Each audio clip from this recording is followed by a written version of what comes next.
Pilgrim at Tinker Creek, Chapter 15, The Waters of Separation. And so we come to the end of the book.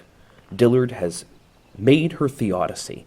In the first half, seeking through the via positiva, looking for God in the universe, finding exuberance and joy in the many glorious details and beauty of the world around her. But then turning in the second half and having a slow stripping away of all she knew to find her final pared away self by the end of the last chapter. And here in the waters of separation, she's going to conclude her quest. The waters of separation occurs on the winter solstice, and she feels the fixed tension of the balance of the winter solstice. At this point, after trying to find meaning in the universe, trying to find the answer to why the universe is so beautiful and so cruel, she walks out, her heart still full of questions and uncertainty. She quotes Riesbrock, who says, "For the Heavenly Father desires that we should see, and that is why he is ever saying to our inmost spirit one deep, unfathomable word and nothing else." But she responds to this quote in her dissatisfaction, saying, "But what is that word? Is this mystery or coyness? A cast iron bell hung from the arch of my rib cage. When I stirred, it rang, or it tolled, a long syllable pulsing ripples up my lungs and down the gritty sap inside my bones, and I couldn't make it out. I felt the voiced vowel like a sigh or a note, but I couldn't catch the consonant that shaped it into sense. I wrenched myself from the window. I stepped outside." This image of the bell she carries through the rest of this chapter, looking for a way to sound a pure note that will give her some satisfaction and meaning. This chapter is packed full with references to the images she's introduced throughout the book. There's the grasshopper from chapter 4, the discarded aquarium from chapter 5, the hidden penny from chapter 2, the mosquito on the copperhead from chapter 13, the Lucas orchard from chapter 12, as well as her repeated references to Faust's Augenblick from chapter 6, and the Shadow Creek from chapter 4. And perhaps most importantly, the frog she watched being eaten by the giant water bug in chapter 1. She takes her walk looking for something that will sound the bell in her ribcage. And her first thought is to pursue an ancient Roman idea that echoes can kill bees. She finds a honeybee by the cliffs and shouts, "Hello!" but then realizes that hello is no way to kill a creature. After goodbye does nothing to the bee as well, she begins to shout in Latin. But none of it works. The hollow sound of her echo leaves her dispirited, and she still feels the bell faintly under her ribs. Returning to the frog pond, she thinks again of the frog being eaten, and the terror of that moment. As she reflects again on the frog, she thinks again of another Hebrew offering of thanksgiving. Not only was there the wave breast, but there is the heave shoulder. She says, "In addition to the wave breast of thanksgiving, in which the wave breast is waved before the Lord, there is another voluntary offering, performed at the same time. In addition to the wave breast of thanksgiving, there is the heave shoulder. The wave breast is waved before the altar of the Lord. The heave shoulder is heaved. What I want to know is this. Does the priest heave it at the Lord? Does he throw the shoulder of the ram of consecration? A ram that, before the priest slayed and chunked it, had been perfect and whole, not blind or broken or maimed or having a wen or scurvy or scabbed, bruised or crushed or broken or cut. Does he hurl it across the tabernacle, between the bloodied horns of the altar at God? Now look what you made me do. And then he eats it. This heave is a violent, desperate way of catching God's eye. It is not inappropriate. We are people. We are permitted to have dealings with the Creator, and we must speak up for the creation. God, look at what you've done to this creature. Look at the sorrow, the cruelty, the long damned waste. Can it possibly, ludicrously, be for this that on the unconscious planet with my innocent kind I play softball all spring to develop my throwing arm? How high, how far could I heave a little shred of frog shoulder at the Lord? How high, how far, how long, until I die?" And so she comes to another understanding. Of course, this book has been very much about nature, with very few people in it.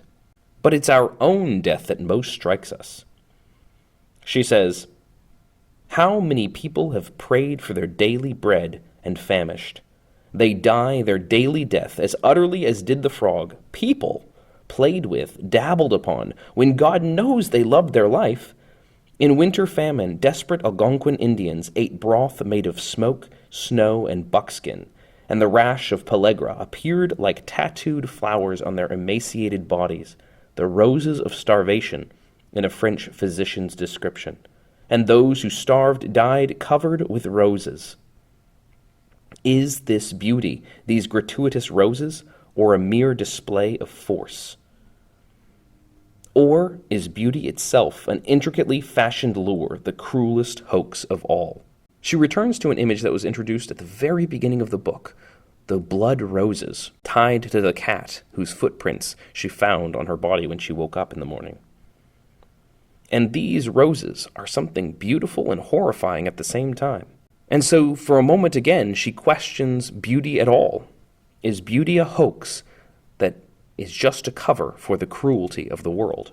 And she remembers another Eskimo tale, a story of the terrifying old woman who uses the face of a young girl to lure in a young man. But as the wind rises again, quickening, she rejects again the idea that beauty is a hoax, saying, "Come on," I say to the creek, "surprise me." And it does. With each new drop, beauty is real. I would never deny it. The appalling thing is that I forget it. And as she looks at the water of the creek, the water of beauty and mystery, she calls it, she's reminded of the waters of separation, another Hebrew ordinance used for cleansing those who have come in contact with death. But Annie Dillard feels the separation part particularly. She no longer feels quite fit for company. She feels the waters of separation, and yet complains that she never signed up for this role. The bone touched her. But just as she's standing there absorbing all of this, a maple key spins down through the air. I threw it into the wind, and it flew off again, bristling with animate purpose, not like a thing dropped or windblown, pushed by the witless winds of convection currents, hauling round the world's rondure where they must, but like a creature muscled and vigorous, or a creature spread thin to that other wind, the wind of the Spirit, which bloweth where it listeth, lighting and raising up and easing down. Oh, maple key, I thought. I must confess, I thought. Oh, welcome, cheers! And the bell under my ribs rang a true note, a flourish as of blended horns, clarions sweet, and making a long, dim sense. I will try to explain at length. Flung is too harsh a word for the rush of the world. Blown is more like it. But blown by a generous, unending breath. That breath never ceases to kindle, exuberant, abandoned. Frayed splinters splatter in every direction and burgeon into flame. And now when I sway to a fitful wind, alone and listening, I will think, maple key. When I see a photograph of Earth from space, the planet so startlingly, painterly, and hung, I will think, maple key. When I shake your hand and meet your eyes, I will think 2 maple keys. If I am a maple key falling, at least I can twirl. The motion of the maple key reminds her of wind of spirit rather than an hollow wind. And the motion is not tumble and fall, but riding. And so, having rung the bell of meaning, she moves into her final ideas. Just as she opened the book, inviting the reader to step into the question, to sail off into the open dark, and to try to find the meaning rather than closing one's eyes, she calls again for us to step into the gaps. She says, "It is so self-conscious, so apparently moral, simply to step aside from the gaps where the creeks and the winds pour down, saying, 'I never merited this grace,' quite rightly, and then to sulk along the rest of your days on the edge of rage. I won't have it. The world is wilder than that in all directions, more dangerous and bitter, more extravagant and bright. The gaps are the thing, the gaps are the spirit's one home."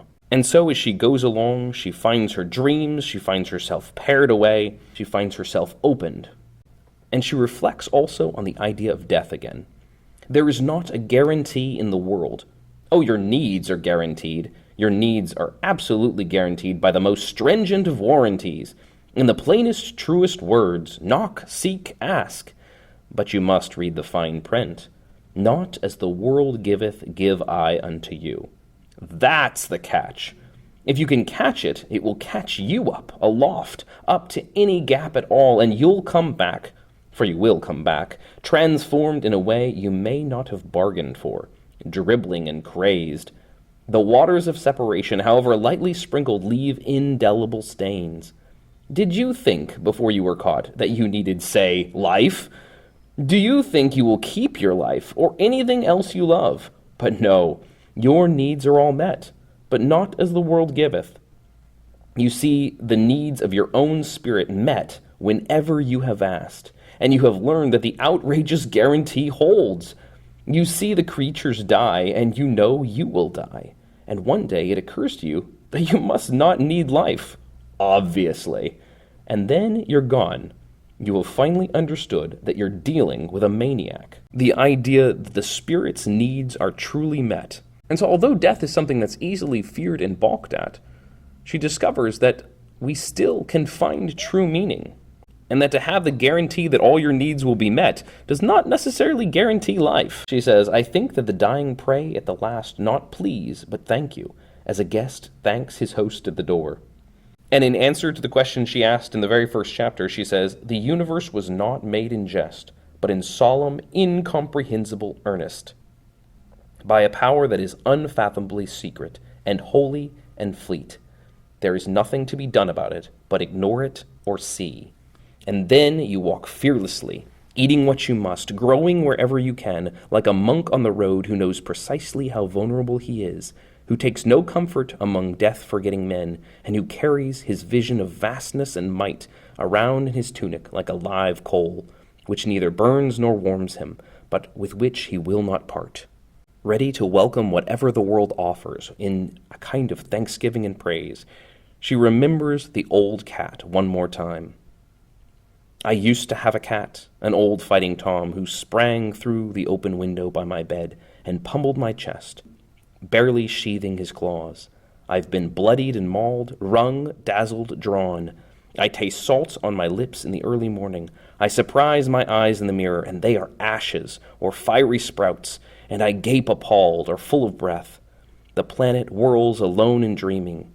Power broods, spins, and lurches down. The planet and the power meet with shock. They fuse and tumble, lightning, ground fire. They part, mute, submitting, and touch again with hiss and cry.